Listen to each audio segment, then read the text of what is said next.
بيم يا خويا، انا غيبات نتكلاشي معاهم 10 سنين جامي دا طيحوا لي بيم، راك فاهم؟ جامي زعما عيبات طيحوا لي بيما. انا عندي بزاف وانا نتكلاشي معاهم في الراب. شو الراب ما تخسرش باليمات وصوالح، اسمع من بالك الناس كامل كيف كيف فهمتي؟ الناس ماشي كاع كيف كيف، كاين اللي يرضى على يما، كاين اللي ما يرضاش يا خو ما يقبلهاش، راك فاهم؟ وانا شريك انا ما شغل بلا هذيك القضيه كاع ما نعرفكش كاع هذيك صاحبي، وما حكيت معاك واحد دو فوا ولا تروا فوا هكذا في انستغرام. انت جيت حكيت معايا ماشي انا تما جيت حكيت معاك هذيك شغل جامي دا قيمتك.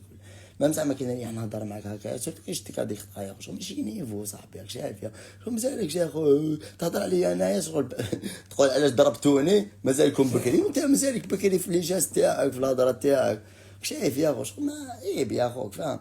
واش تدخل في الناس وصوالح وكذا، يعني كنت قدامي قلت لي خلاص وانا والله ما زيد نغني الراب وكذا ونحب الراب، وانا يا خو عيب يا خو عيب، شايف عيب. وانت بيناتنا صاحبي، لو كان مرة ما عليكش المديدين زعما تجي عندي يا لو كان نشوف نشاهدوها البيبلي كاع لي راهوش، وكان مرة ما عليكش المديدين حبيت بوزي ما صحت نو، انا على بالك واش كاين وانت على بالك واش كاين يا خو، ميم انت ما ديكلاريش